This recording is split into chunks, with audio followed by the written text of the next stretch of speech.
দর্শক সবাইকে স্বাগতম। ঘুরে ফিরে কুলাউড়া উপজেলার আসুরিঘাটের সেই দুর্ঘটনাগুলো কোনোভাবেই থামানো যাচ্ছে না। আপনারা যে ভিডিওটি দেখতে পাচ্ছেন এটার মাধ্যমে আসলে বুঝেই গেছেন যে একটি ট্রাক একেবারে নিয়ন্ত্রণ হারিয়ে খাদে পড়ে আছে এবং এই দুর্ঘটনাগুলো বারবারই একই জায়গাতে এই 1 কিলোমিটারের ভিতরেই হচ্ছে।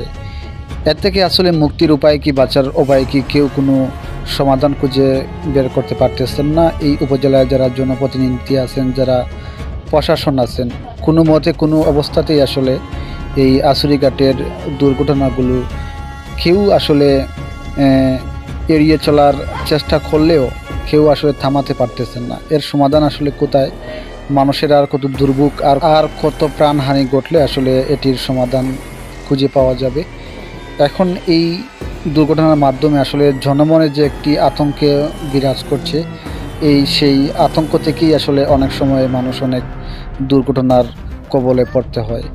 এ থেকে আসলে মুক্তির আদৌ কোনো উপায় আছে, বা এই উপজেলার যারা জনপ্রতিনিধি রয়েছেন তারা আদৌ কি কোনো মুক্তির উপায় খুঁজছেন বা খুঁজবেন? এটি এখন দেখার বিষয়।